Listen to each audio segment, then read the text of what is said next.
She first read that sitting in the back of a crowded boarding house in Billings, with 3 other women who were also out of money and out of options. Serious. As though a woman who had buried a husband sold every piece of furniture she owned down to the bed frame and spent 4 months eating whatever work she could scrape up with her hands wasn't serious enough. She was 29 years old. She had been a widow for 14 months, and she was done pretending that dignity looked like waiting quietly for something better to come along. She took the stage north. The ride took 2 days and left her with a stiff back and dust in places she didn't care to think about. The last stretch she walked, because the driver turned east 3 miles before the ranch road, and she wasn't about to ask anyone for a favor she didn't have coins to repay. She carried 1 bag. Everything she owned that still had value was inside it. A good wool coat, a set of kitchen knives wrapped in cloth, and a letter of character reference from Mrs. Eloise Hartley of Billings, who had employed Clara as a boarding house cook for 6 weeks before the establishment closed without warning. Clara was not a small woman. She had never been small. She had grown up in a family that cooked well and ate well, and the shape of her body reflected a life spent standing over stoves and feeding people from the time she was old enough to reach the counter. Her first husband, Thomas, had called her beautiful. He had meant it. She knew the difference between a man who meant it and a man who said it for other reasons, and Thomas had always meant it. Thomas had been dead for 14 months, and she still thought about him every single morning before she was fully awake in that thin, merciful moment before memory returned. She stopped thinking about Thomas when she saw the ranch. It wasn't what she'd imagined. She had pictured something prosperous, something with fresh paint on the fence rails and a kitchen garden laid out in careful rows. What she found was a property that had once been prosperous and was now fighting to stay that way. The fences along the road needed mending. The yard was clean, she'd give it that, but there was a kind of bareness to it, a stripped-down quality, like a man who had sold off everything that wasn't strictly necessary and was now running on what was left. She walked to the front door and knocked. The man who answered looked at her the way people look at something they weren't expecting and weren't sure they wanted. He was tall, well over 6 feet, with the kind of build that came from actual work and not from any particular effort toward it. His hair was dark, going gray at the temples. His jaw was set like he'd made a decision about the world a long time ago and hadn't found sufficient reason to revise it. He was not unkind-looking exactly. He was just closed, the way a house looks when all the shutters are drawn in broad daylight. He looked at her. He looked at her bag. He looked back at her. "You're here about the cook position." It wasn't a question, but she answered it anyway. "Clara Bennett. I cooked professionally for 3 years at my late husband's restaurant in Laramie and 6 weeks at Hartley's boarding house in Billings. I have a letter of reference." She held out the envelope. He didn't take it immediately. "How'd you get here?" he asked. "Walked the last 3 miles. Something shifted almost imperceptibly in his expression. Not admiration exactly, more like recalculation. He took the envelope. He opened it, read it, folded it, put it in his shirt pocket without handing it back. Then he looked at her again, and that was when he said it. "I need a cook, not a wife." The words landed exactly the way he probably intended them to, as a boundary, as a warning, as a preemptive correction to whatever assumptions she might have arrived with. And Clara felt the sting of it, the small, specific humiliation of being looked at, and immediately categorized as a woman who needed to be warned off. But she had walked 3 miles with a bag on her shoulder, and she was $30 from having nothing. So she looked him straight in his serious gray eyes and she said, "Good, because I didn't come here to be one." A beat passed. Then Wyatt Calloway stepped back from the door and said, "Kitchen's through the back." Her name, as far as the ranch was concerned, was Mrs. Bennett. Wyatt was particular about that from the first day. Not Clara, not the cook, Mrs. Bennett. She understood the distinction without having to ask. It was respect of a specific and careful kind, the kind that kept lines drawn clearly so that no one had to wonder where they stood. She respected him for it, actually. It was easier to work for a man who said plainly what he expected than for one who smiled and left you guessing. The kitchen was large, and it had once been well equipped. She could tell from the good bones of it, the solid iron range, the deep dry sink, the shelving that had been built by someone who understood how a working kitchen operated. But it had the feel of a space that had been managed rather than cooked in for some time. Managed meaning food prepared out of necessity, nothing more. She found a pot of something on the back of the stove that she guessed had been there since morning, beans overcooked to mush with salt and not much else. She tasted it. She set the spoon down. She found the larder. The supplies were adequate but uninspired. The ranch wasn't starving, but it wasn't eating well either, and she knew from long experience that the difference between adequate food and good food was not always a question of money. It was a question of attention, of caring enough to do the extra thing. She got to work.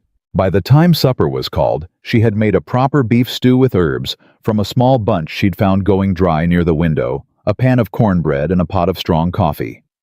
Nothing that required a miracle. Just food made with the full weight of her attention.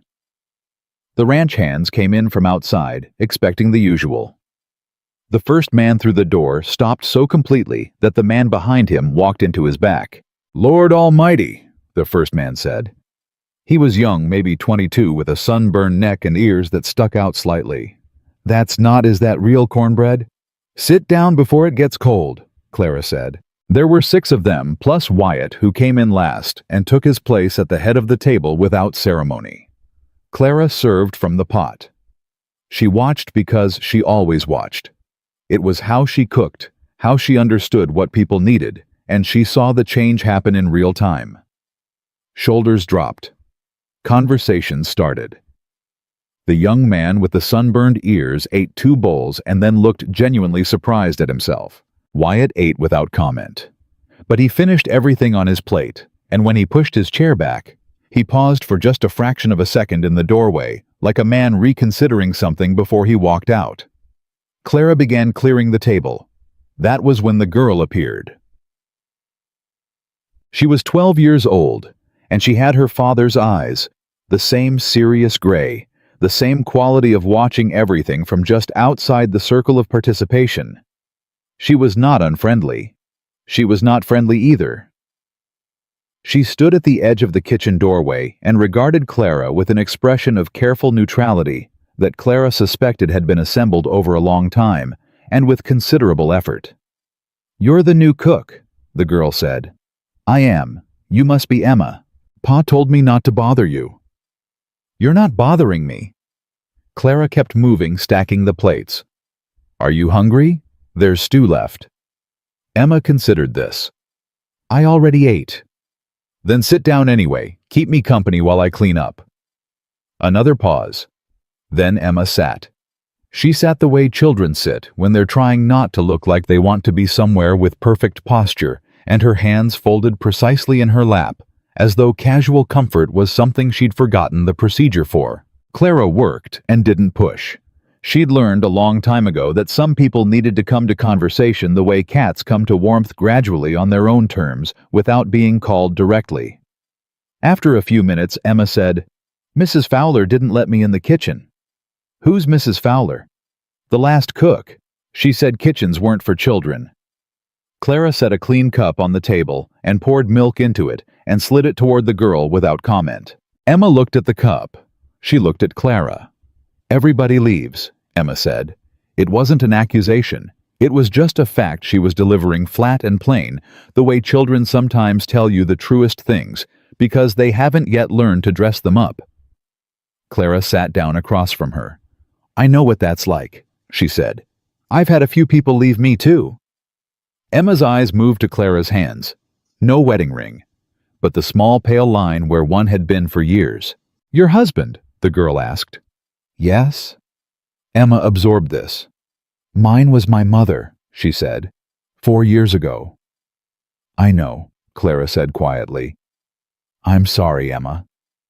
They sat together in the quiet kitchen for a while. After that, the girl drinking her milk and Clara finishing the dishes, and neither of them needed to fill the silence with anything, because sometimes silence is the most honest thing 2 people can offer each other.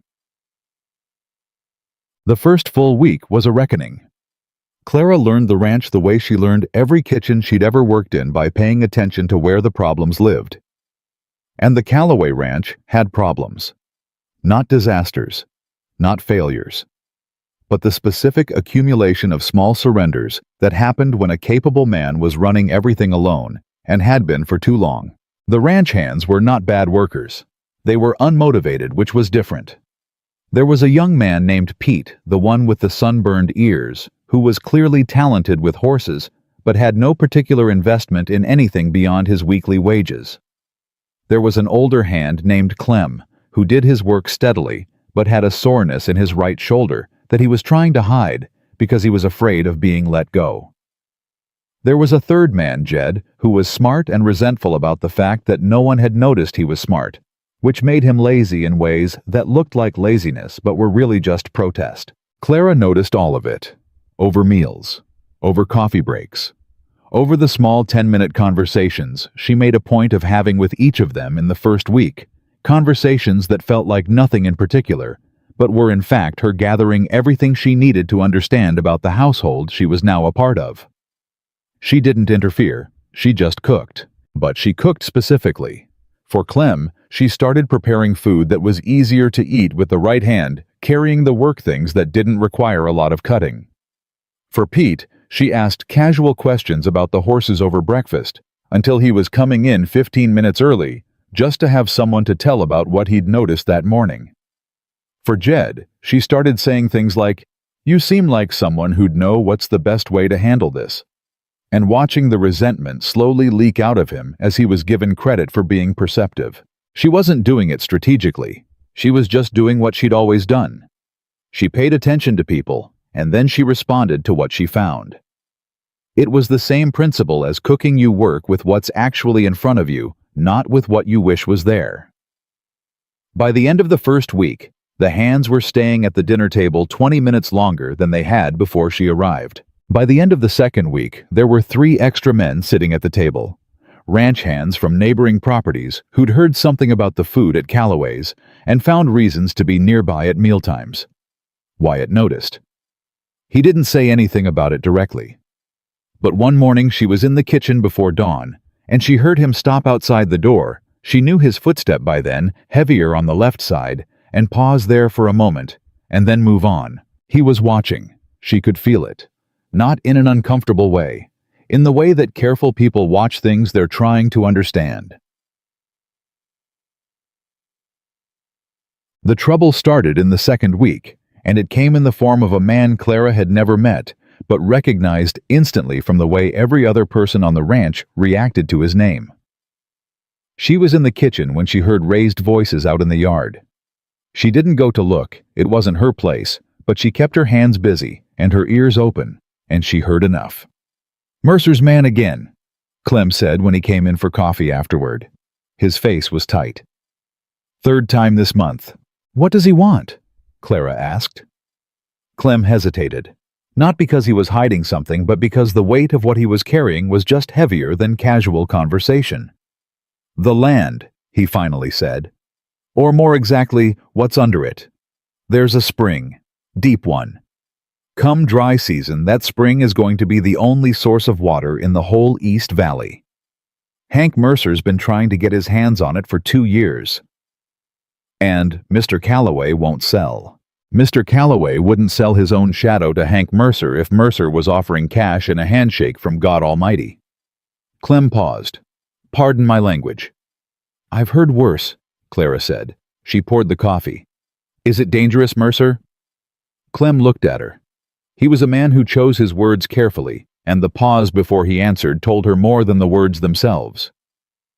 "He's the kind of man," Clem said slowly, "who never does anything himself that he can get someone else to do for him."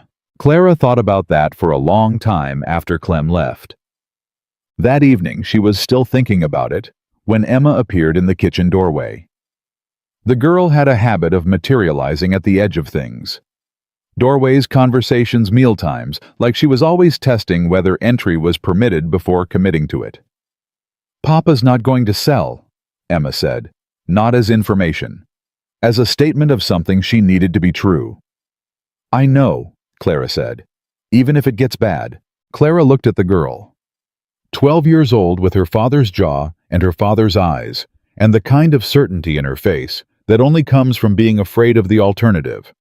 "Has it gotten bad before?" Clara asked. Emma was quiet for a moment. "Last summer, they cut the fence on the north pasture 3 times. 2 of the hands quit. They said it wasn't worth the trouble." She paused. "I heard Papa walking the floor at night for a month." Clara set down what she was holding. "Come here," she said. Emma came.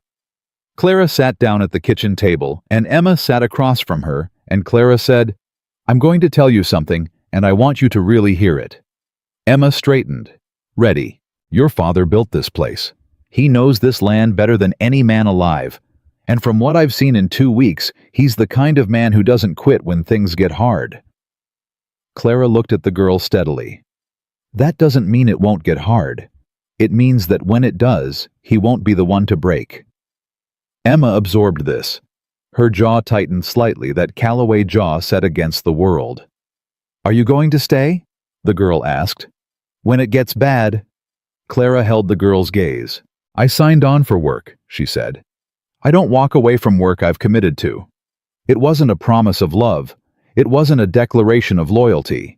It was the most honest thing Clara could offer, and Emma, serious, careful Emma, received it as exactly what it was. She nodded once, and then she said, "Can I help with dinner?" Wyatt found them working together when he came in that night. Emma rolling out biscuit dough at the table with concentration fierce enough to suggest surgery, Clara working beside her with the quiet patience of someone who'd taught 100 things to 100 people and understood that the teaching mattered less than the presence. He stood in the doorway for a moment.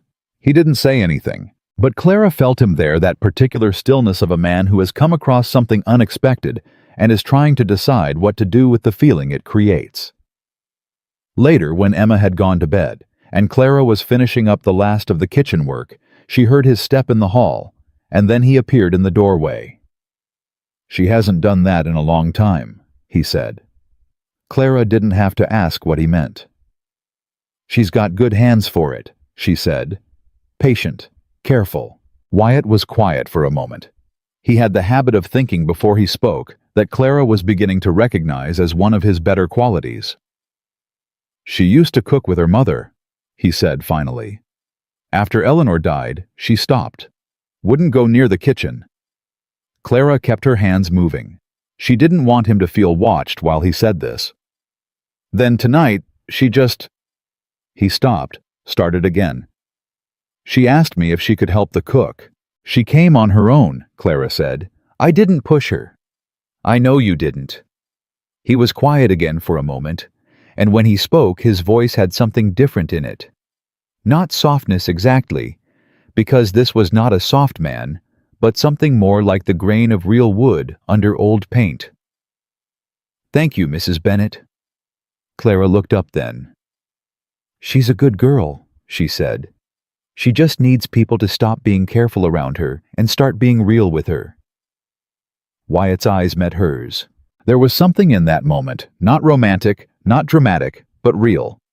The specific recognition of one person by another. The acknowledgement that said, "I see you. I know what you just did. And I don't have words big enough for it, so I'm just going to stand here and let you see that I know." "Good night, Mrs. Bennet," he said. "Good night, Mr. Calloway." He left. Clara stood in the kitchen alone for a moment, her hands still the lamp burning low. She had told Emma she'd stay when it got hard. She was only now beginning to understand exactly how hard it was going to get. The morning after Emma rolled out biscuits for the first time in 4 years, Clara found a small folded piece of paper on the kitchen counter. No name on it. Just 3 words in a child's careful handwriting. They were good. Clara stood there holding that note for a long moment. Then she tucked it into her apron pocket and got back to work. That was the thing about small moments. They didn't announce themselves. They didn't come with music or ceremony. They just slipped in quietly between the hard things, and if you weren't paying attention, you missed them entirely. Clara had learned to pay attention. Life had made that lesson unavoidable. She made breakfast before anyone else was awake. By the time the hands began filing in, there were eggs, salt pork fried potatoes, and a pan of the leftover biscuits from the night before, warmed through. The men came in with the usual morning quiet, the particular silence of people whose bodies are already working before their minds have caught up, and then something shifted the moment the smell hit them, and the silence became something different, less tired, more human. Pete sat down and immediately reached for a biscuit and said with his mouth already full, "Mrs. Bennett, I don't know what you put in these, but I want to know." "Butter and attention," Clara said. "That's it. That's most of it." Jed across the table made a sound that was almost a laugh. Almost. He was still working his way back from whatever long resentment had built up in him before Clara arrived, but she could see it loosening day by day, like ice in early spring. Not dramatic, just gradual. The way real things changed. Clem ate with his right hand, careful as always about the left shoulder, and said nothing. But when he stood to go, he stopped at the door and turned back. "Best breakfast I've had in 2 years," he said. "Maybe more." Clara nodded once. "Go do good work, Clem." He almost smiled, then he went. Wyatt came in last the way he always did after the hands, as though he needed to know they were fed before he thought about himself. Clara had noticed that about him early. He was not a man who put himself first in small things. She wondered sometimes if that made the big things harder. He sat. She set his plate in front of him. "Emma's still sleeping," she said. "She was up late." A pause. I could hear her moving around. "She was happy," Clara said simply. Wyatt looked at his plate. He picked up his fork. Then he said without looking up, "She asked me this morning if she could help you with supper tonight." Clara kept her voice level. "What did you tell her?" "I told her it was up to you." "Then she can help." He nodded. That was all. But she noticed he ate every bite on his plate that morning, which was not something he had done every morning in the 2 weeks she'd been there. She noticed. She said nothing. She filed it away the way she filed everything, quietly and for later. The third week brought the first real test, and it came from the direction Clara least expected. She had started without any particular plan or announcement, doing something small after the lunch dishes were done. She would put together whatever extra food she had, an extra pot of soup, a pan of cornbread, preserved things from the larder that were close to their limit, and she would pack it carefully and set it by the back door. Then, when she had an errand that took her toward the road, she would take it with her. The Hargrove family lived 2 miles east. She knew about them from things Clem had let slip: a husband with a bad back, who couldn't work the way he used to, a wife with 3 small children, and a fourth coming, a homestead that was surviving by the thinnest of margins. Clara had never met them. She had no particular reason to go to them, except that she had extra food and they didn't, and in her experience, that was reason enough.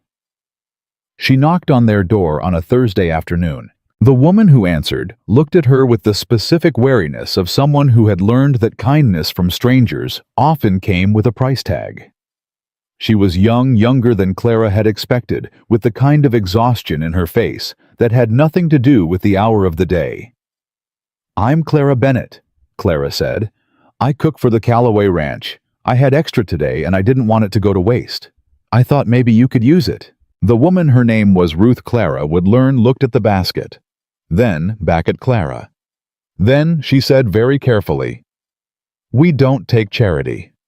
"This isn't charity," Clara said. "I made too much. If you don't take it, I'll have to throw it out, and I was raised that throwing out food is a sin worse than most." A beat passed. Then Ruth Hargrove opened the door wider and said, "Come in then."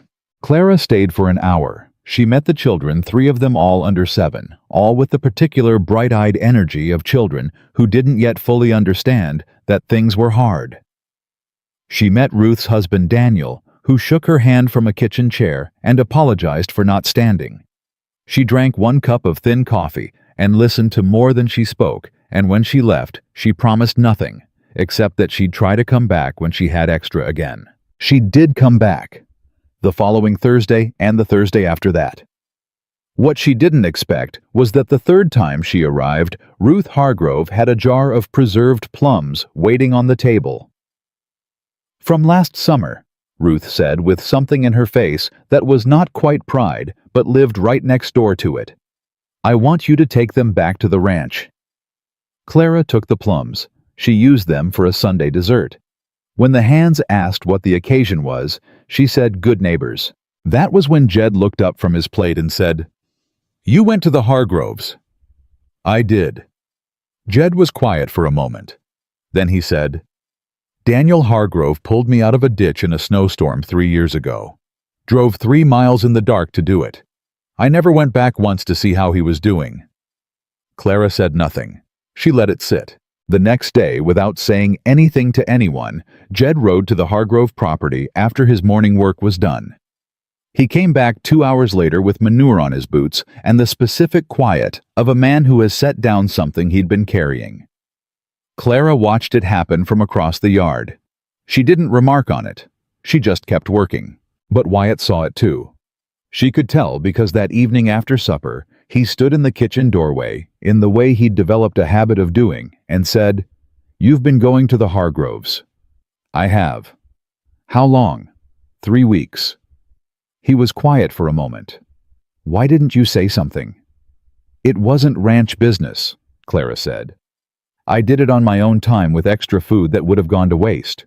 If that's a problem, I'll stop. I didn't say it was a problem.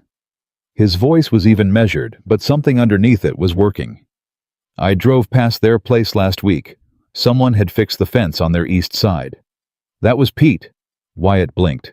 Pete. He went on his Sunday off. He said Daniel Hargrove was the first man to shake his hand when he rode into the county. Said it was past time he returned the courtesy. Clara dried her hands on a cloth. I didn't ask him to go. I just told him Daniel had a fence that needed mending, and I couldn't do it myself. Wyatt stood there looking at her with that expression she was starting to recognize, the one that meant he was recalculating. The one that looked like a man walking into a room and finding it completely different from what he remembered. You didn't do it yourself, he said. No. You just made it possible for someone else to. Clara looked at him levelly. That's usually how things get done, she said. In my experience. He held her gaze for a moment. Then he said, There's a family north of the ridge. The Meekers, older couple. No hands, no children nearby. They've been struggling since the spring. He said it, and then he stopped. Clara waited. I don't have time to get up there this week, he said finally. Tell me what they need, Clara said. He told her. She went the following Tuesday. That was the moment, though neither of them named it or acknowledged it, when the arrangement between Clara Bennett and Wyatt Calloway quietly shifted. She was still the cook. He still called her Mrs. Bennett. The line remained drawn. But something had been added to the space between them. Not romance. Not yet, and maybe not ever. But something that was the precondition for it. The specific trust that forms when two people see each other clearly and find the view acceptable. It was around this time that things on the ranch began changing in ways that went beyond anything Clara had directly caused. Pete, who had always done his work adequately and nothing more, began arriving earlier. He started reorganizing the tack room on his own initiative, spending his evenings on repairs that needed doing. Clara overheard him explaining to Jed with the earnest conviction of someone who'd had a recent revelation that a place ran better when people cared whether it ran at all. Jed, who had spent 2 years doing the minimum required to avoid being let go, began doing things that weren't required of him. Small things, at first fixing a hinge that had been broken for months, noticing when a supply was low, and mentioning it before it became a problem. Clem stopped hiding his shoulder. He came to Clara one morning and said quietly that it had been bothering him for the better part of a year, and he didn't want to be let go, but he also couldn't keep pretending it was fine. Clara sent him to the doctor in town with a note she wrote herself, requesting a fair examination, and when Clem came back with a brace and instructions for modified work, she brought it to Wyatt directly. He's worth keeping, she said flatly. He knows this land and these animals better than anyone here. His shoulder needs rest, not replacement. If you let him go, you'll spend a year training someone to know half what he knows. Wyatt looked at her for a moment. Did he ask you to make the case for him? No. He asked me not to say anything. A pause. "I'll keep him on," Wyatt said. Clem never knew it was Clara who'd spoken. But he brought her a bunch of wildflowers from the meadow the following week and set them on the kitchen counter without a word, and Clara understood.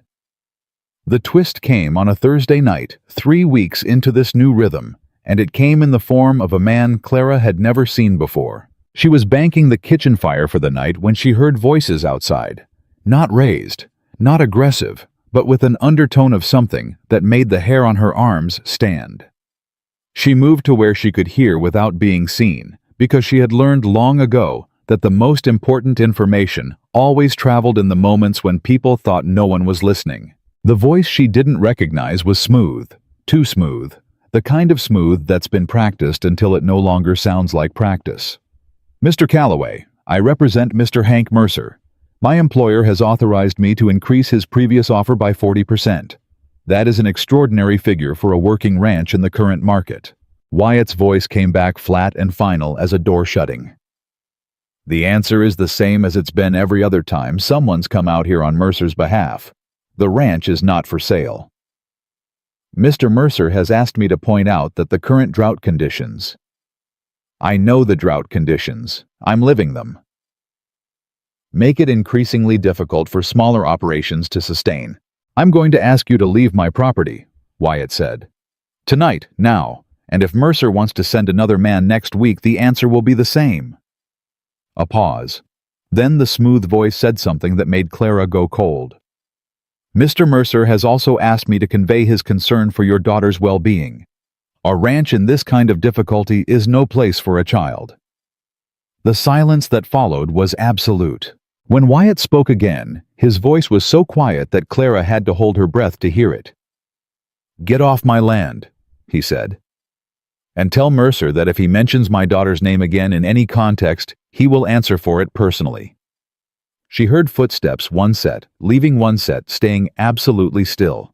Clara stood in the kitchen and pressed her back against the wall and thought about Emma, who was upstairs asleep in her room, who had rolled out biscuits 3 weeks ago for the first time in 4 years, who had asked every single night since then if she could help with dinner. She thought about what it meant that Mercer was using the girl as leverage, what it meant that his man had said that, what it meant that this situation was not a business dispute over a piece of land, but something with sharper edges and longer reach. She was still thinking when the back door opened and Wyatt came in. He stopped when he saw her. He looked at her face. He understood immediately that she had heard. He didn't explain. He didn't apologize for the ugliness of it. He just stood there with the weight of it on him, and after a moment Clara said, "How long has he been doing this?" 2 years, Wyatt said. "Getting worse every 6 months. The fence cutting. The hands who quit." "Yes." "Was that Mercer?" Wyatt's jaw tightened. "I can't prove it." Clara stood up straight. The fear she'd felt a moment ago was still there, but something else was alongside it now. Something steadier. What does he actually want? Just the spring. The spring controls water access for 12 ranches in the East Valley. Whoever controls it controls who can run cattle and who can't. Mercer wants to own that power. He's been buying up distressed properties all through the territory. This is the last piece.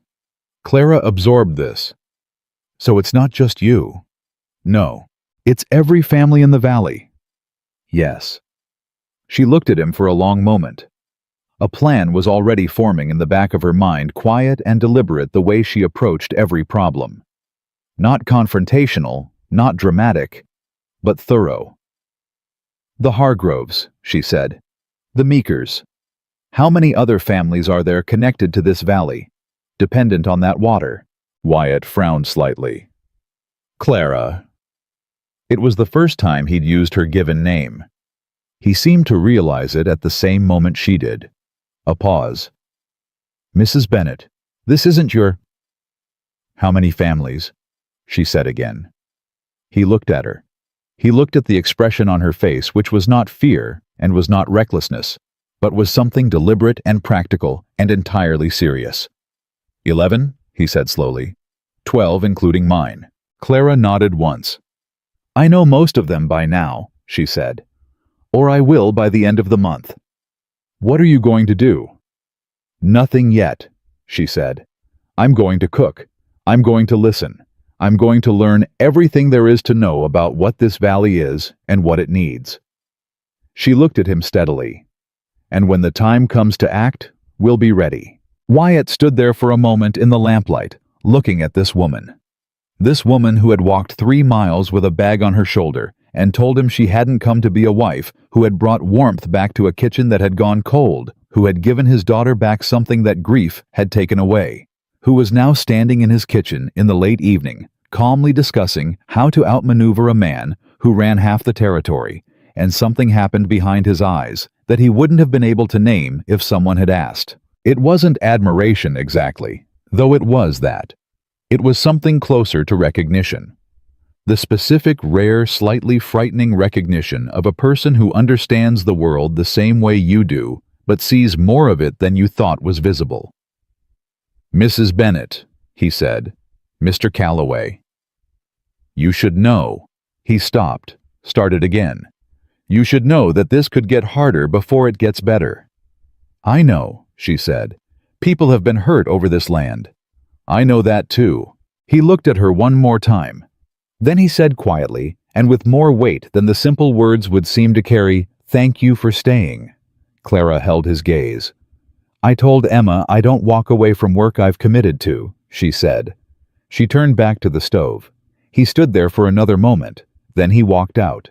And Clara stood alone in the kitchen, her hands steady, her mind already moving forward, already counting what she knew and what she still needed to learn, and what she was going to build out of all of it. Outside, the Montana night was dark and cold and enormous. Inside, the lamp burned steady. Clara started with food. She always started with food. Not because she was limited to it, but because she understood something that most people forgot when they were frightened, that people think more clearly when they aren't hungry. Trust more easily when they feel cared for, and talk more honestly when someone has sat at a table with them and shared something real. Food was never just food. It had never been in Clara's experience. It was the first language, the oldest one. So she cooked. She sent word to Ruth Hargrove that she was holding a Sunday supper at the Calloway Ranch, and that Ruth should come and bring Daniel and the children and tell anyone else she thought might want to come. She said the same to old Mrs. Meeker, who arrived 2 hours early and immediately tried to help in the kitchen, and was installed at the table with a cup of coffee and treated like the guest of honor which she was.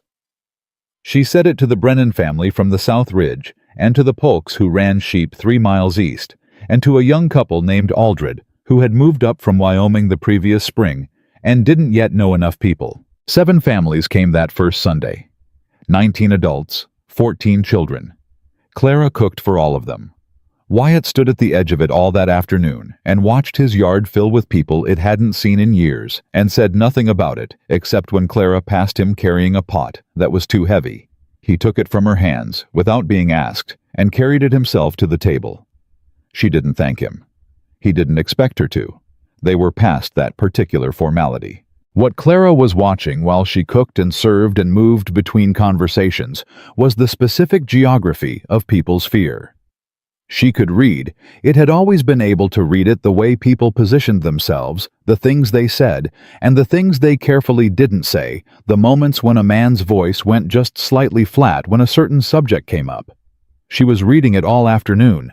By the time the family started leaving at dusk, she knew 3 things clearly. She knew that every family in the valley had been visited by Mercer's men. She knew that at least 4 of the families were being pressured with methods beyond simple persuasion. And she knew that every single one of them was facing it alone in isolation, believing they were the only one holding out, and that isolation was the thing that was slowly breaking them. That night, she sat at the kitchen table after everyone was gone and wrote down everything she remembered from the afternoon's conversations. Not notes she'd take anywhere. Just the act of writing it, of organizing it, because her mind worked better when her hands were busy and the page held what her memory couldn't carry alone. Wyatt came in late. He looked at the paper. He looked at her. "What are you working out?" he asked. "Mercer's strategy," she said. "He's not pushing all at once. He's picking at people one at a time, trying to break them individually before they realize they have numbers. Wyatt pulled out a chair and sat down across from her. This was new him, sitting down, leaning into the conversation rather than holding it from the doorway. She noticed it without acknowledging it. "The Brennans," she said. "Their water has been running low for 2 months. They think it's the drought. I don't think that's all it is. I think something's blocking their upstream flow." Wyatt was very still. "That would mean someone's interfering with—" "Yes. That's not just pressure, that's—" "I know what it is," Clara said quietly. A silence. "The Aldreds," she continued. "The young couple from Wyoming. Someone came to them last month and offered to buy their homestead claim. When they refused, they found 2 of their sheep dead the following week. They think it was coyotes." She looked up. It wasn't coyotes. Wyatt's jaw tightened in the way it did when he was working very hard to stay controlled. "How do you know all this? They didn't say any of this to me." "They didn't say it directly to anyone," Clara said. "They said it sideways. The way people say things they're ashamed of. Ashamed that it happened to them. Ashamed they don't know how to fight it."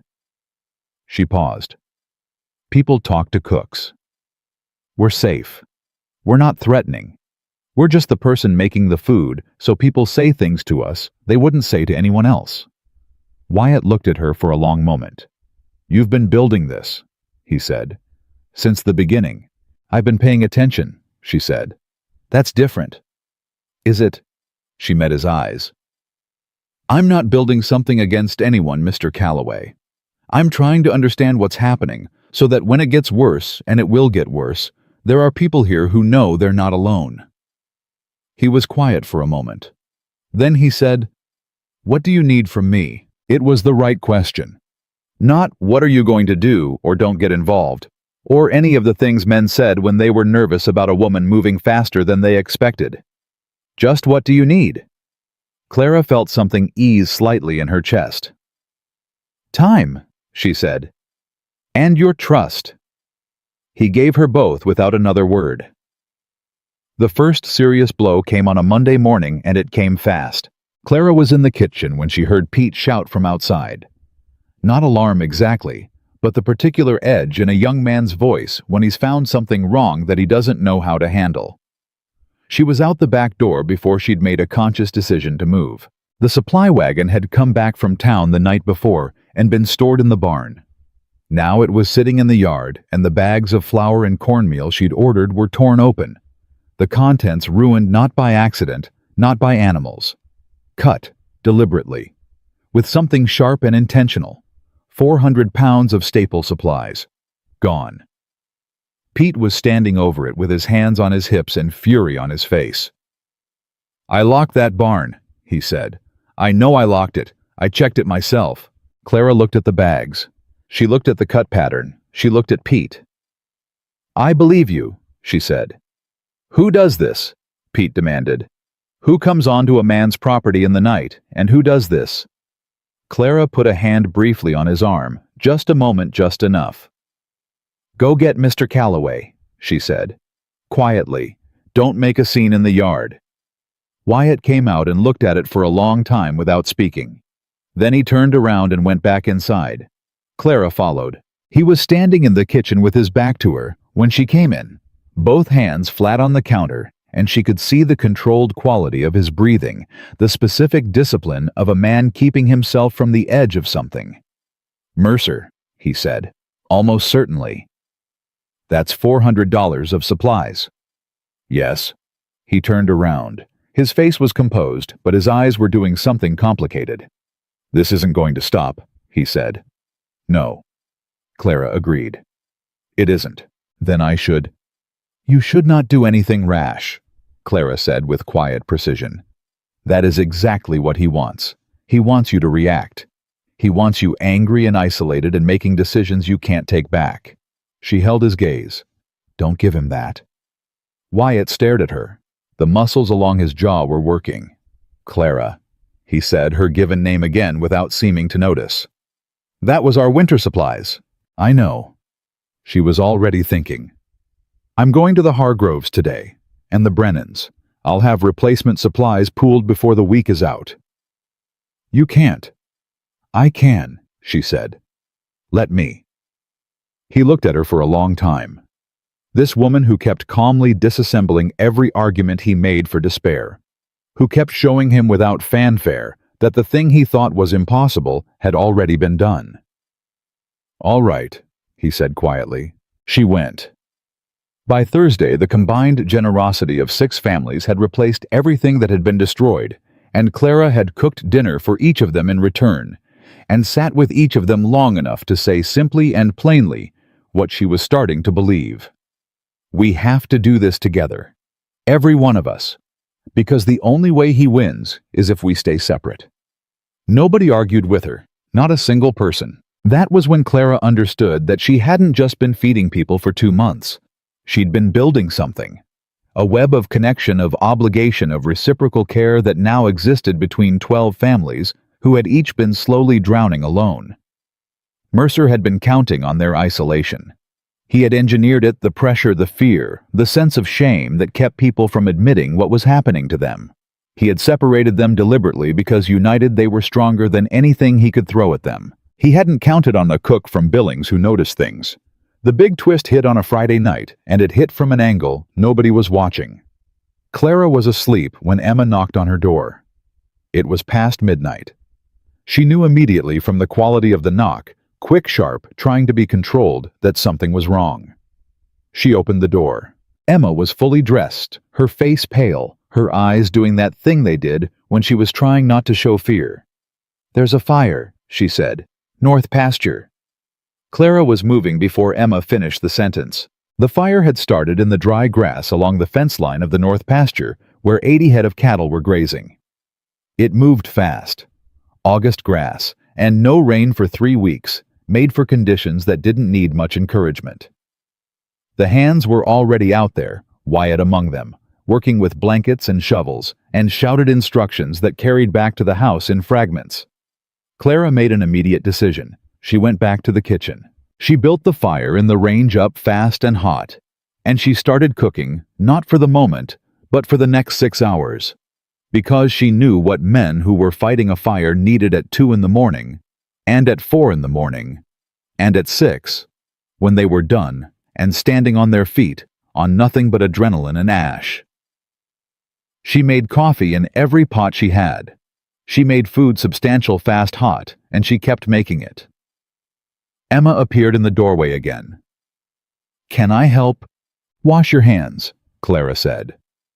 They worked side by side, the woman and the girl, in the kitchen that had once been cold and was now the warmest room in the territory, while outside the men fought back the fire with everything they had.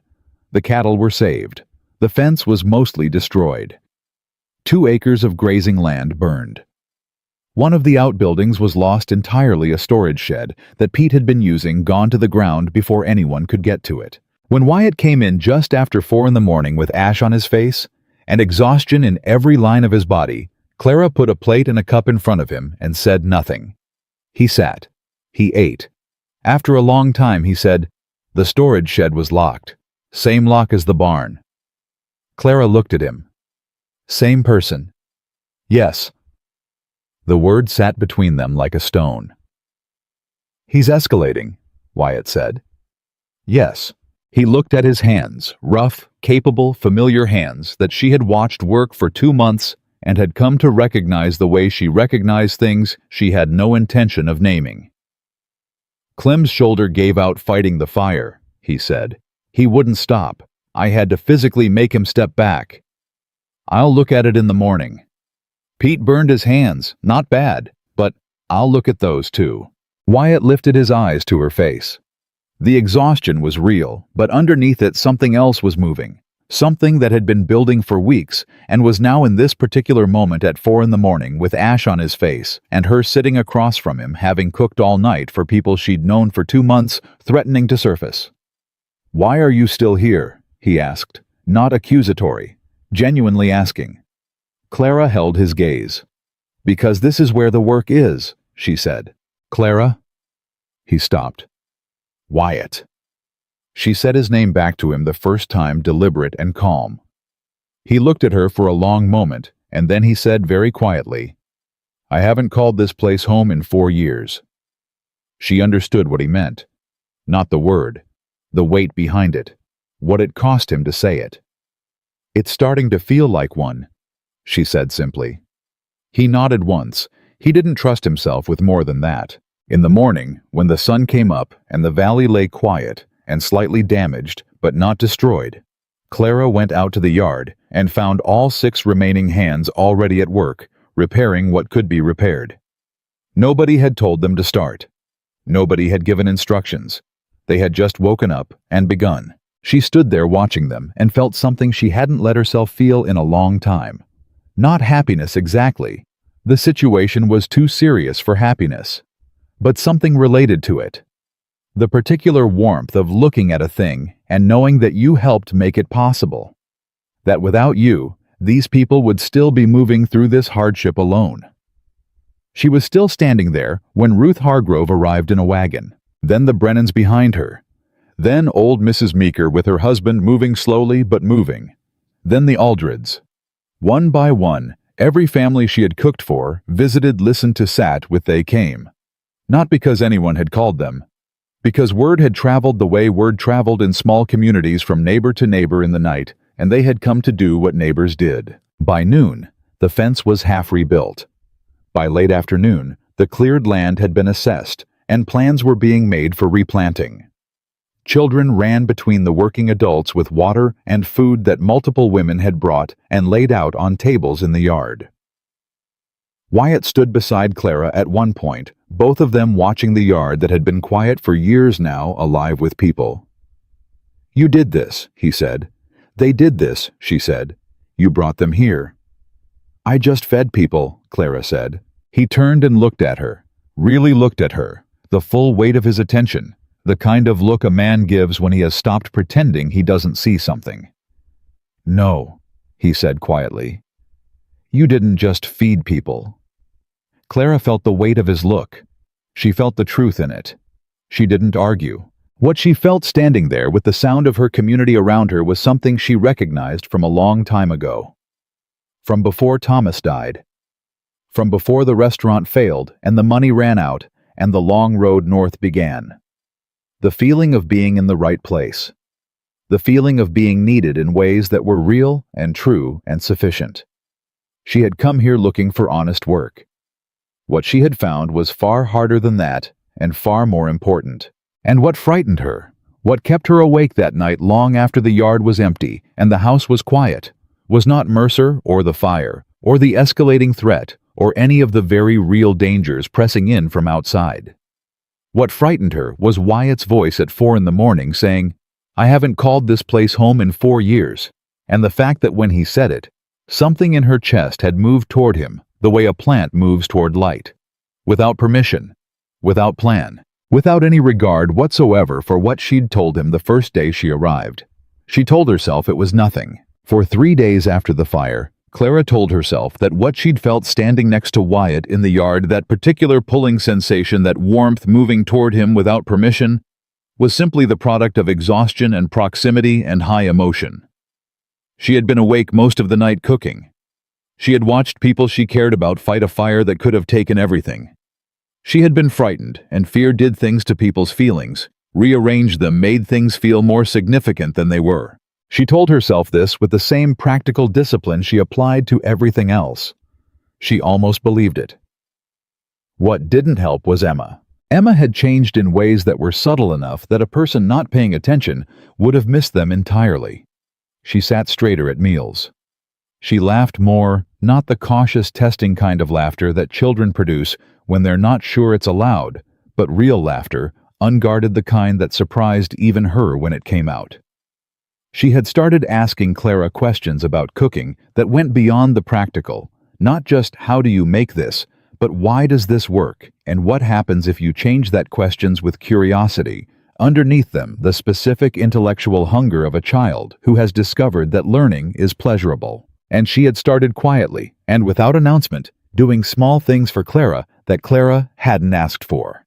A cup of coffee waiting when Clara came down early. The kitchen swept before Clara got to it. The water brought in from the pump without being told. Clara noticed every single one and said nothing about it directly because she understood that Emma was doing what children do when they love someone, not saying it, because saying it was too large and too frightening, but demonstrating it in the smallest and most reliable ways available.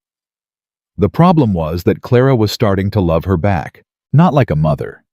She was careful about that, careful not to step into a shape that didn't belong to her, careful not to be something the girl hadn't asked for, but something adjacent to that, something real in particular and growing the way things grow when the conditions are right, whether you intend them to or not. On the fourth day after the fire, Clara was in the kitchen when she heard Wyatt and Emma in the next room. She wasn't eavesdropping, she simply hadn't moved yet, and their voices carried. Emma said, "Papa, do you like Mrs. Bennet?" A pause. Wyatt said, "She works hard, she's good at what she does." Emma said, "That's not what I asked." Another pause. Longer. "Go finish your schoolwork," Wyatt said. Clara pressed her lips together and turned back to the stove. She heard Emma's footsteps move away, and then a long silence, and then Wyatt's step in the hall, pausing briefly outside the kitchen doorway the way he always did, and then moving on. She kept cooking. The next blow came from a direction she hadn't anticipated, and it came on a Tuesday, and it came in the form of a legal document. Jed brought it in from the road. A courier had ridden out from town, he said, and asked him to deliver it to Mr. Calloway directly. Wyatt opened it at the kitchen table with Clara nearby and read it once, and she watched his face do something she hadn't seen it do before. Not anger. Something underneath anger. The specific, sick expression of a man who has just been shown that the ground he's standing on is not what he believed it to be. He set the paper down. "Mercer is filing a claim," he said. "He says the eastern boundary of this ranch was incorrectly surveyed in 1879. He has documentation, a surveyor's report, that places the spring on his side of the property line." Clara went very still. "Is it legitimate?" "I don't know." He picked the paper up again, looked at it, set it down. "The original survey was done by a man named Aldous Pratt. Pratt died 2 years ago." He paused. "Convenient. Can it be challenged?" "It can be challenged if I can produce counter-evidence. The original survey records.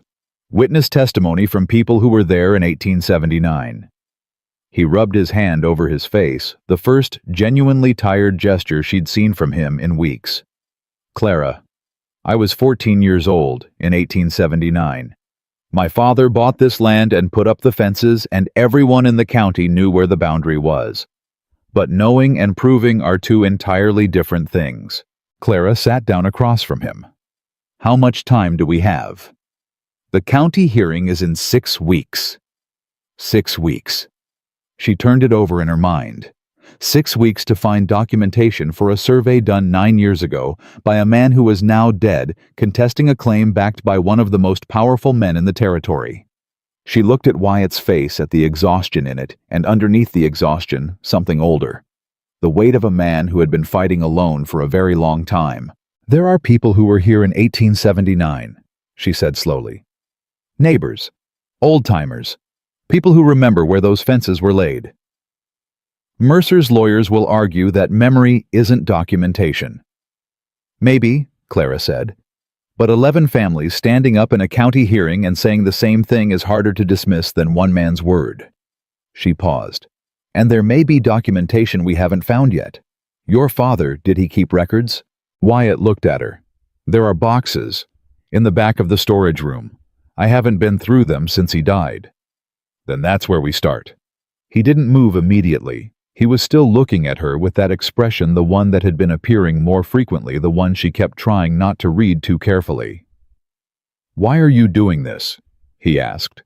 His voice was low and completely serious. "This is not cooking.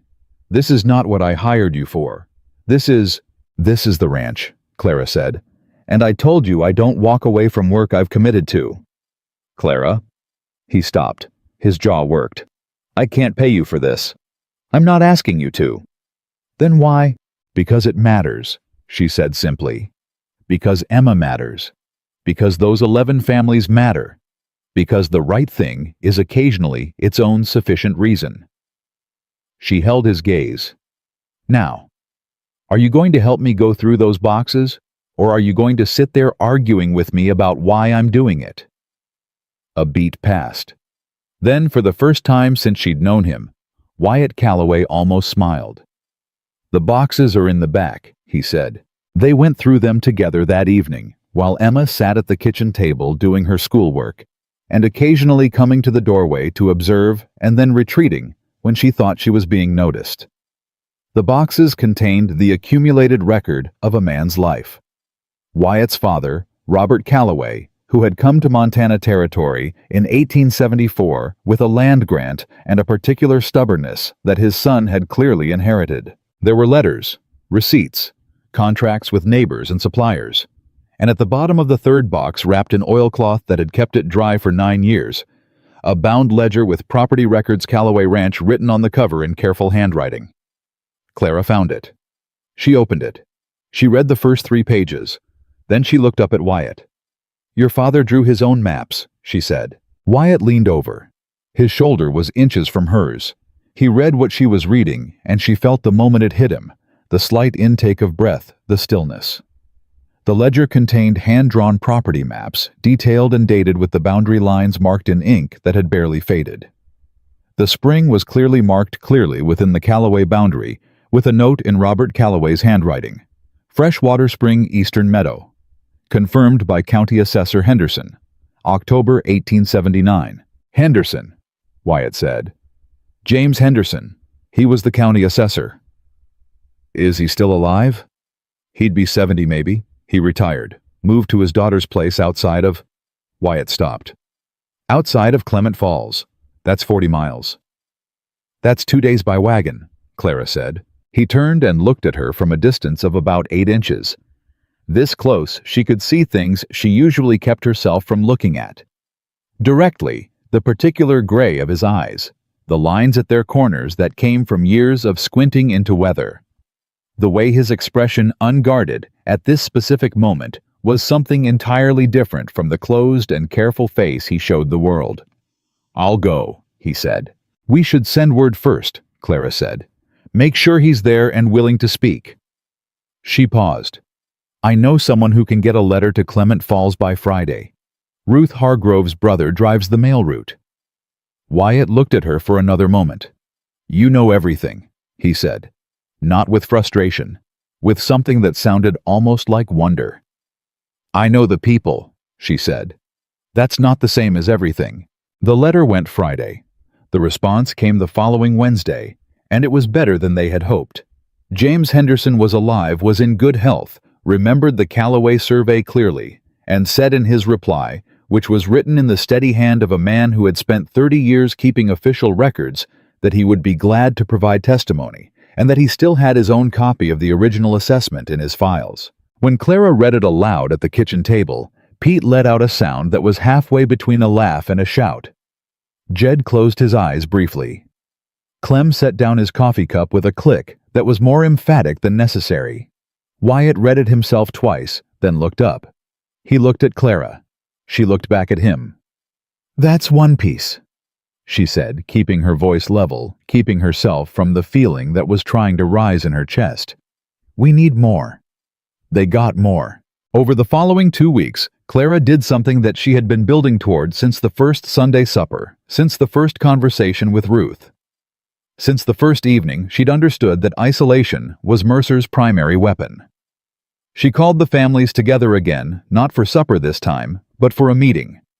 At the Calloway Ranch around the long table that the hands usually ate at with the extra chairs brought in from every room in the house. 11 families. 23 adults. All of them knowing by now that what Mercer was doing to Wyatt was simply the most visible version of what he'd been doing to all of them. Clara spoke plainly, the way she always spoke. "There's a hearing in 4 weeks. Mr. Calloway needs witnesses. People who were here in 1879, or whose parents were, who can speak to where those boundary lines were. He also needs people to stand up in that hearing room and make it clear to the county that this isn't one man's problem. It's 12 families' problem. It's this whole valley's problem."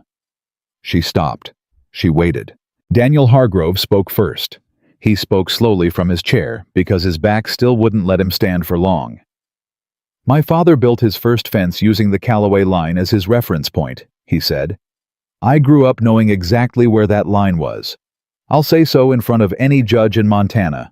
Then, old Mr. Meeker, who had barely spoken in any meeting Clara had attended, said in his quiet, particular voice, "I was 22 years old when Robert Callaway put in that eastern fence.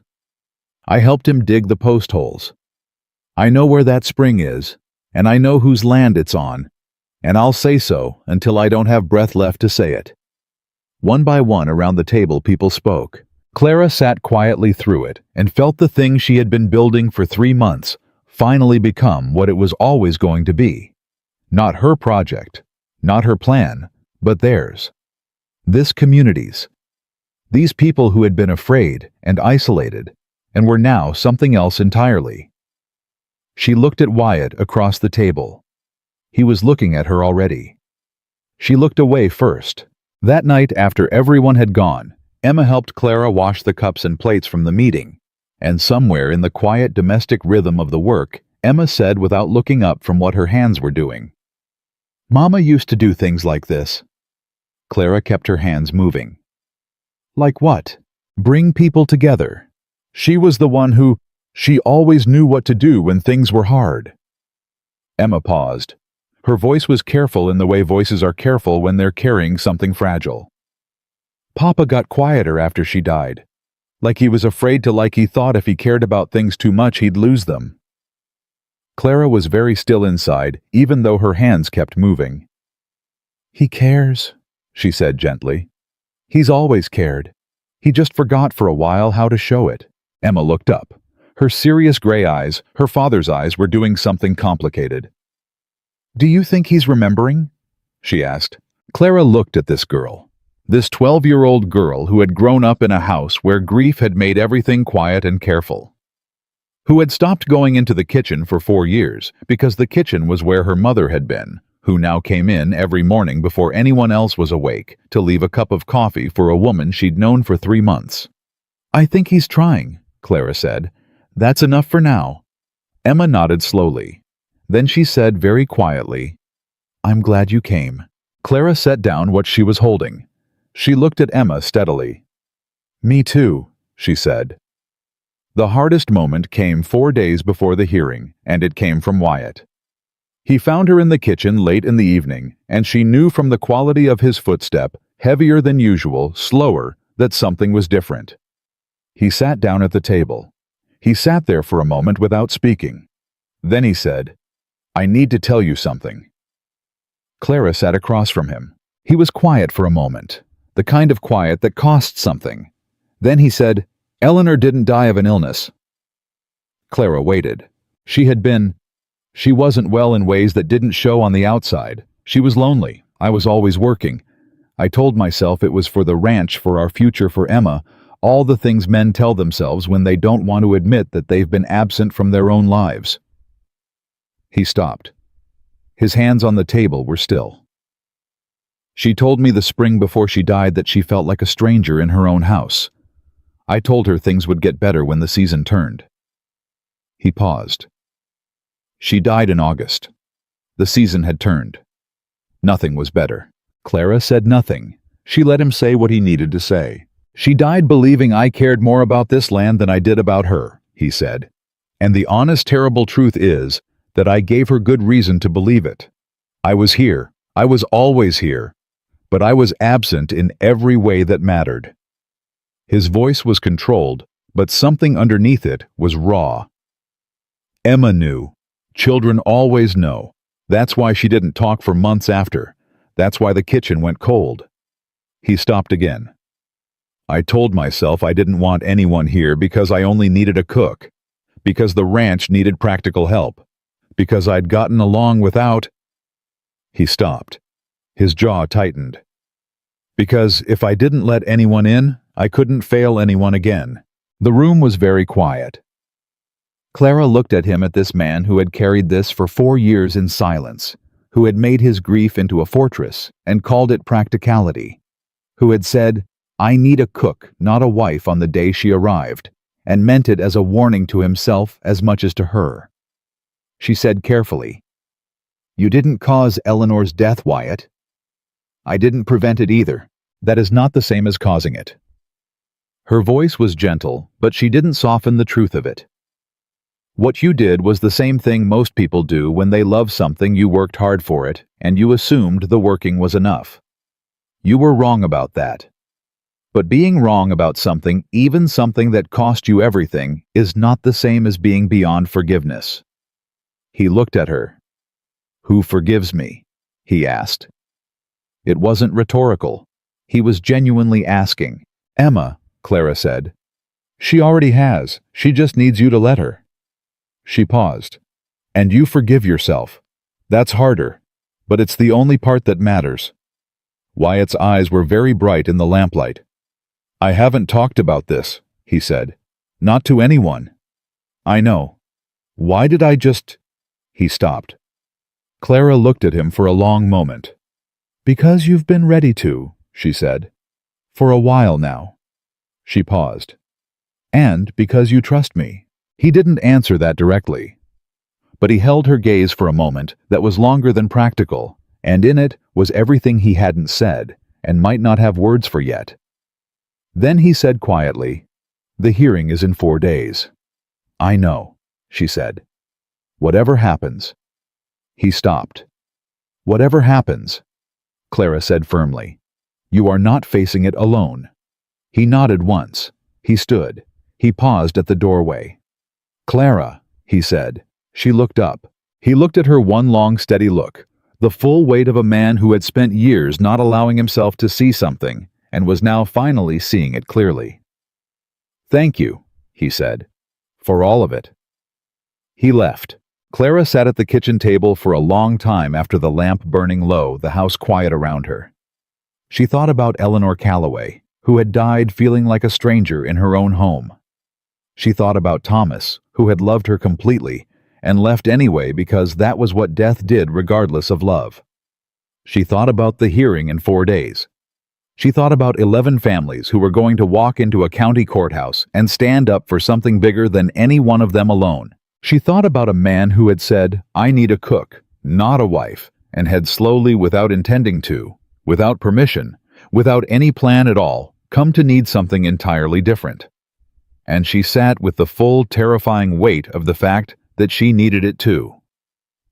The morning of the hearing, Clara was up before 4. She didn't sleep the last 2 hours anyway, just lay in the dark, listening to the ranch breathe around her, the way she'd come to know its sounds over 4 months, the way she knew her own heartbeat. The creak of the board outside Emma's room, the particular settling of the kitchen floor, the distant sound of the horses. She knew this place now, the way you only know somewhere you've stopped being a visitor to. She got up. She built the fire. She started cooking. By the time Wyatt came downstairs, there was a full breakfast on the table. Not because anyone needed elaborate food this particular morning, but because Clara's hands needed to be doing something, or her mind would do too much. He came in and stopped when he saw the spread of it, and for a moment he just stood there in the doorway, with his hat in his hands, looking at her the way he'd been looking at her more and more often lately. Like a man who keeps finding something where he least expected it, and still isn't entirely accustomed to the surprise. "You didn't have to do all this," he said. "I know," she said. "Sit down." He sat. Emma appeared minutes later, already dressed with unusual care, her hair braided neatly, her good dress, her face set with the particular determination of a 12-year-old who has decided to be older than she is for one day. She sat beside her father and looked at the food and looked at Clara and said, "Are we going to win?" Clara set a plate in front of her. "We're going to tell the truth," she said.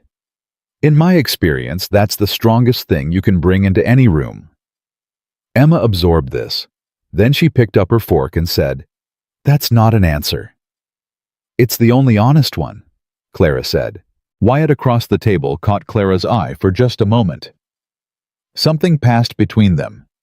Not words, not yet, but the specific current that had been building for months between two people who understood each other and were still carefully finding the courage to say so. Then he looked at his daughter. "Eat your breakfast," he said. "We leave in an hour." The courthouse in Harlan County was a two-story building that smelled of wood polish and old paper, and the specific institutional gravity of a place where decisions got made. Clara had been in courtrooms before once after Thomas died for the settling of his estate, which had been brief and painful, and left her with nothing but a clear understanding of how little protection the law offered to a woman alone. She walked into this one differently. She walked in as part of something. The families filled the benches on Wyatt's side of the room in a way that made a statement before anyone said a word.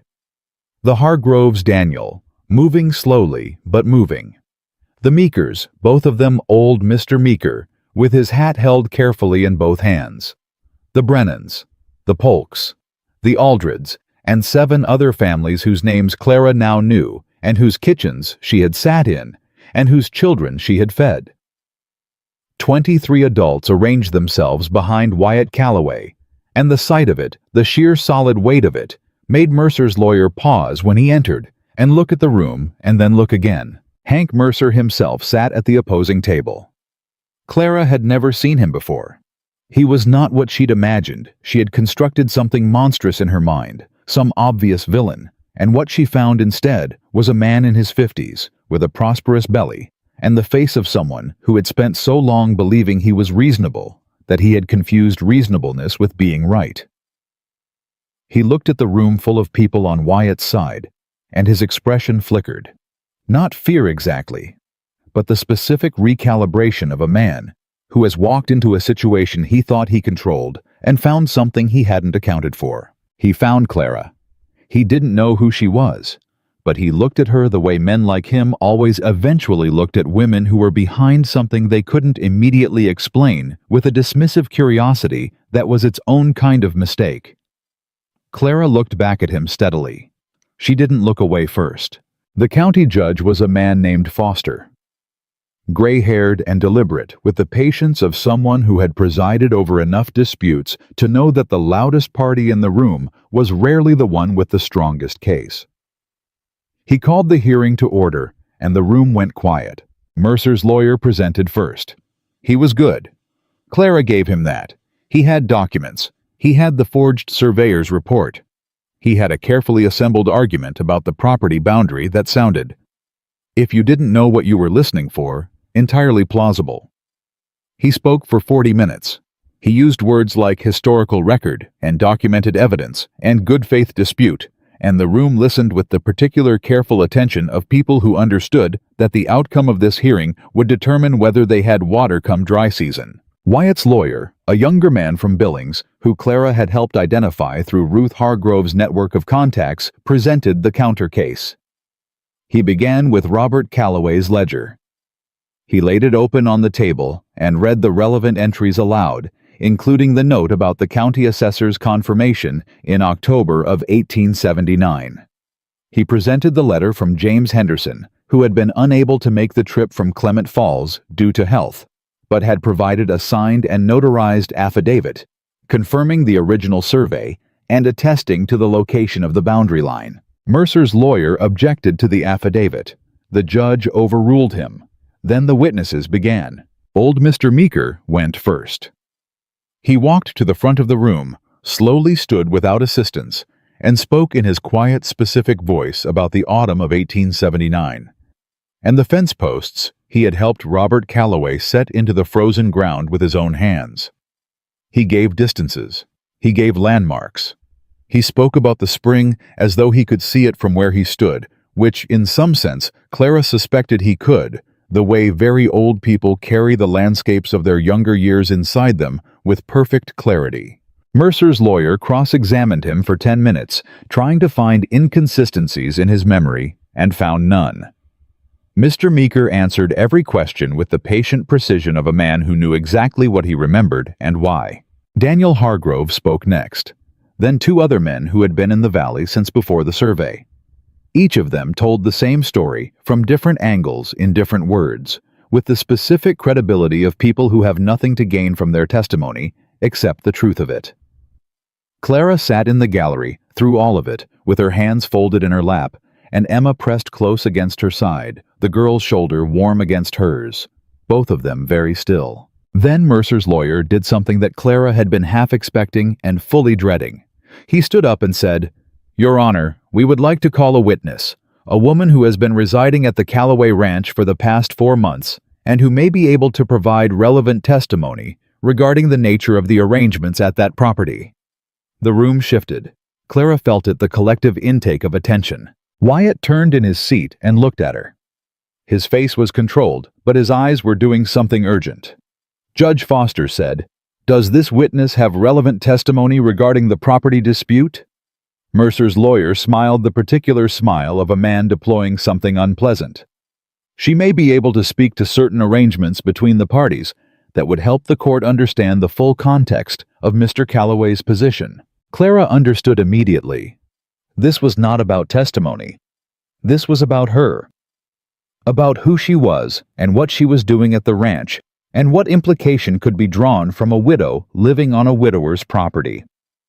It was an attempt to make the hearing about something else entirely, to shift the room's attention from the forged survey to the question of Clara's character, and by extension, Wyatt's, and by extension the legitimacy of everything they'd brought. She stood up before anyone asked her to. "I'll speak," she said clearly. Wyatt said low and firm, "Clara, you don't have to." "I know," she said. She looked at him for one steady moment. "Let me." She walked to the front of the room. She stood where the other witnesses had stood. She looked at the judge, not at Mercer's lawyer, because she had learned a long time ago that you addressed the person with the power to decide, not the person trying to distract you. "My name is Clara Bennett," she said. "I am a widow from Laramie, Wyoming. I was hired by Mr. Callaway as a ranch cook 4 months ago. I cook 3 meals a day, manage the household supplies, and assist in the coordination of the ranch's relationships with neighboring properties." She paused. "If there's a specific question about my role, I'm happy to answer it." Mercer's lawyer stepped forward. "Mrs. Bennett, would you say your relationship with Mr. Callaway has been strictly professional?" The room was absolutely silent. Clara looked at the lawyer. She thought about all the ways she could answer that question. She thought about the kitchen at 4 in the morning, and the fire, and Wyatt carrying a pot that was too heavy, and Emma's note that said they were good, and the evening he told her about Eleanor, and the specific, unbearable weight of the trust that had been building between them for months. She said, "Mr. Callaway hired me to do a job. I have done that job. I have also, as neighbors do in a hard country, assisted the people around me in whatever ways I was able." If that is what you're asking about, then yes, my relationship with the Callaway Ranch has extended beyond cooking meals, because that is what human decency requires when people you care about are under attack. She stopped. The room was still quiet, but the quality of the quiet had changed. "Mr. Callaway is a man of complete integrity," she said, and she said it looking directly at Hank Mercer, not his lawyer. "He refused to sell land that has been in his family for 14 years, not because he is stubborn, but because he understood what the rest of this valley took a little longer to see, that this is not about one ranch. It is about whether the people of this valley get to keep what they built, or whether a man with enough money can simply take it from them by filing papers with forged signatures." Mercer's lawyer said sharply, "Objection. I'm not finished," Clara said. Judge Foster said, "Let her finish." She looked at the judge. "I came to this county looking for honest work. What I found was a community of people who were being systematically pressured to give up their homes, and a man at the center of it who believed that isolation and fear were sufficient weapons against ordinary people." She paused. "He was wrong about that. These families." She gestured to the benches behind Wyatt without looking away from the judge. "Know their history, they know their land, and they know the difference between a legal document and a manufactured one." She stepped back. The room erupted. Not chaos, but the specific animated noise of a crowd that has just heard something shift. Judge Foster called for order and got it within 30 seconds. Mercer's lawyer tried to continue. He raised procedural objections. He questioned the credibility of the affidavit. He argued chain of custody for the ledger. The judge listened to all of it with the patience that was his professional characteristic. Then he asked Mercer's lawyer to produce the original surveyor's report. Not a copy, the original. With the original surveyor's signature verified by a living witness to its signing. The lawyer conferred with Mercer in rapid, urgent whispers. He could not produce the original, because there wasn't one. The twist that followed was not dramatic in the way that stories sometimes make things dramatic. No shouting, no confession, no collapse. It was quieter than that, and more devastating. Judge Foster requested an adjournment of 1 hour. When he returned, he brought with him a document from the Territorial Land Office that had been located during the break. The original 1879 survey, filed with the county, which matched Robert Calloway's ledger precisely, and bore James Henderson's official seal and signature. The surveyor's report Mercer had filed was a forgery, not a subtle one.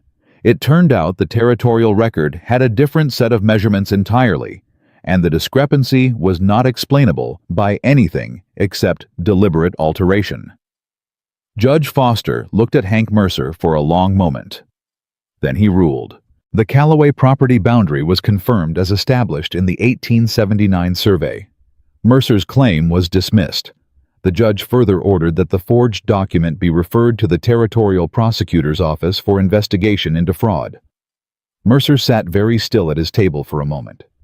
Then he stood, said something quietly to his lawyer, and walked out of the courtroom without looking at anyone. He didn't look at Clara. She watched him go anyway. Behind her, the room broke open. Not wildly, these were people who had spent months being afraid, and relief didn't always come out as celebration. It came out as hands gripped, as breath released, as Ruth Hargrove pressing her face briefly against her husband's shoulder, as old Mr. Meeker standing very straight and nodding once to himself with the satisfaction of a man who has done what he came to do. Emma threw her arms around Clara from behind, sudden and fierce, and Clara caught her and held on.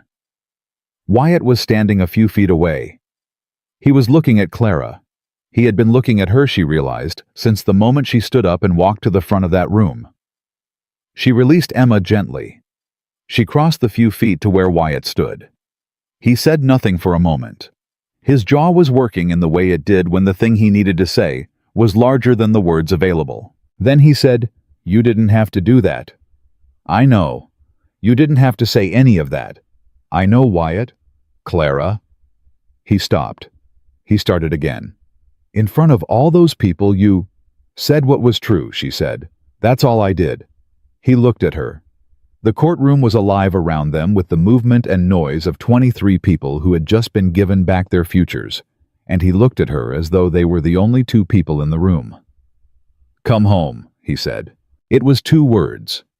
But they were the right 2 words, carrying the full specific weight of everything that couldn't be said yet. Not in this room, not in this moment, but soon, carrying the certainty of it. "Yes," she said. They rode home with Emma between them on the wagon seat, the girl talking with the unstoppable energy of someone for whom relief had converted directly into words, describing every moment of the hearing in vivid detail to both of them, as though they hadn't been present for it. Clara listened and answered and laughed in the right places, and felt Wyatt's arm occasionally brush hers with the wagon's movement, and didn't move away from it. That evening the families came again. Not planned, not organized. They simply came one by one in wagons and on horseback, appearing in the Calloway yard, with food and lanterns, and children who ran immediately to find other children. Someone brought a fiddle. Someone else brought 2 jugs of the best cider in the territory. Clara went to the kitchen and cooked, and people came in and helped her without being asked, and she let them, and the kitchen was so full of people that it was warm in the way that had nothing to do with the stove. At one point, she looked up from what she was doing and saw Emma standing in the middle of it all with her arms crossed and a look of fierce proprietary satisfaction on her face. "This is mine, this house, these people, this warmth." And Clara felt something complete itself inside her.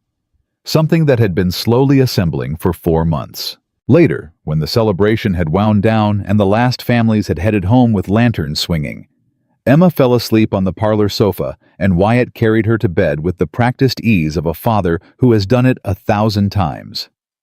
Clara finished the last of the kitchen work alone. She was standing at the counter when she heard his step return. He came in. He stood a few feet from her. The kitchen was quiet. "There's something I've been working up to saying," he said. Clara turned around. He looked at her with that direct, unguarded gaze that she had learned was his truest face. The one underneath the closed shutters. The one that had been slowly appearing more often over 4 months of meals and crises and 4 in-the-morning conversations, and one fire and one courthouse, and every small, ordinary moment between them that had turned out not to be ordinary at all. "I said something to you the first day you came here," he said. "You said several things. One in particular," he paused. "I need a cook, not a wife." The words hung between them. "I remember," she said quietly. "I was wrong," he said. "Not about needing a cook. You are the finest cook I've ever encountered, and this ranch would have fallen apart without you." He stopped. He started again with the care of a man who does not say important things carelessly. "But I was wrong about the rest of it.